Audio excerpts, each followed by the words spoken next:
Welcome in, everybody. Yes, it is that time. Ritchie and Rob, betPARX.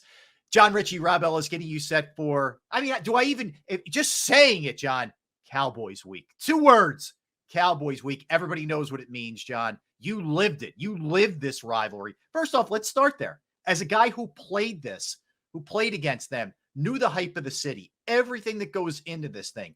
Is it different for you? Do you get up in a kind of a different level as a player? No, Bert. No. When we played this Dallas Cowboys organization back in 03, 04, 05, that era, Dallas Cowboys were terrible. I mean, really, you think back to those years, they were lean. They were leaner years. You know, I think the Giants were the bigger rival at that point in time.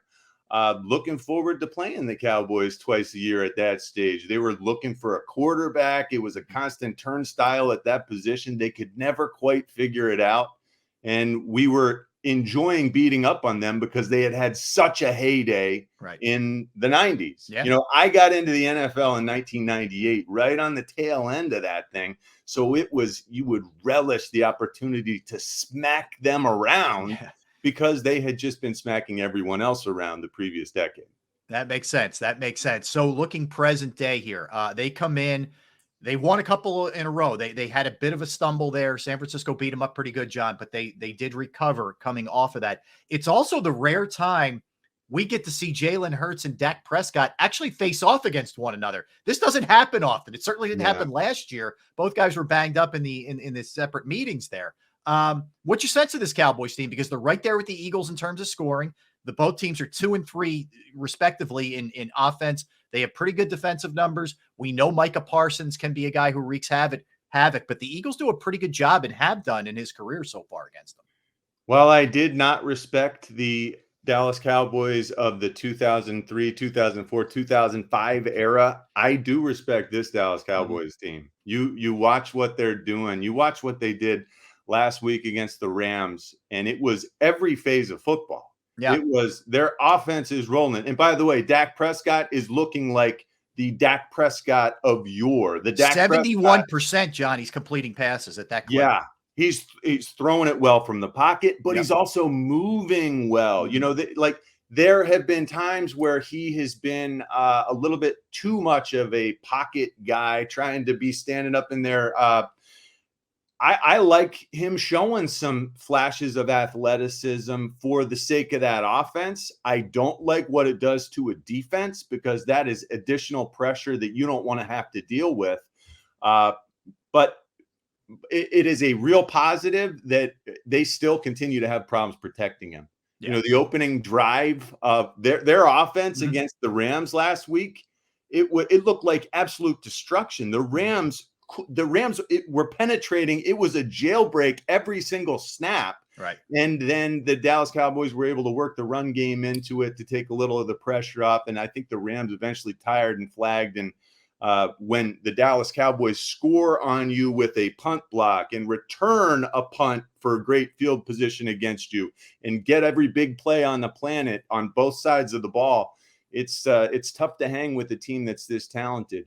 We are an incredibly talented roster. I believe the most talented in the NFL. But this Dallas Cowboys team, their front office has done a great job assembling weapons for Dak.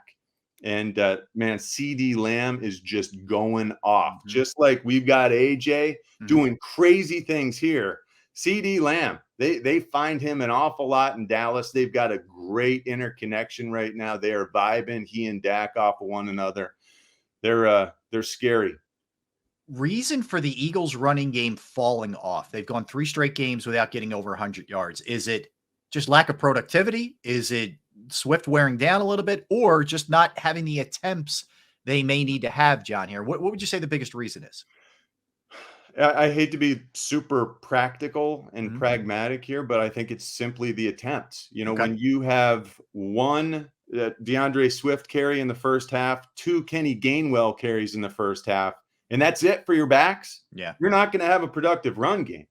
I think what happened in this game was we were in the RPO mode to where it could have been a run, but Jalen ended up pulling that thing out and, hitting Dallas Goedert in the flat real quick. When we were talking to Nick Sirianni earlier today, he told us those RPO plays that end up being pulled and thrown to Dallas Goedert, they treat those like a run. They start out like a run. They end up being like a run. But on the final stats, it doesn't say run. They feel as though it serves the same purpose. I'm not so sure about that, but I know that that's the way they look at it. I would like to run the ball more. Absolutely, I'd like to run the ball more, but it's hard to argue when you could have scored 52 points had you not turned the ball over, fumbling it away twice inside the 5. Could have, should have. There's no question about that. It's also a big game for the Eagles defensively, John, on a lot of fronts, but just to show that you can contain and beat Dak Prescott. They have not been able to do that. He has had a lot of success against them, perhaps, more than any other team he's faced. I am not, look, I don't know what those numbers look like.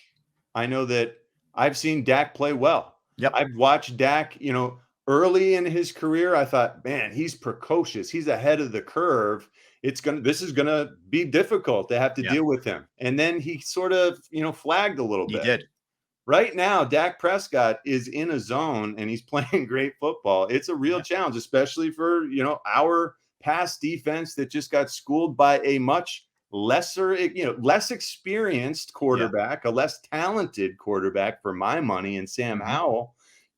Dak Prescott, he's got the goods and he's got the weapons. We're going to have to play a lot better this week, and we're going to have to disguise things a lot more than we did against Sam Howell. Agreed. Take care of the ball, take the ball away. 2 keys, that's for sure, for the Eagles so far. Eagles are 3-point favorites, and the over-under 47. I like a lot of scoring in this game.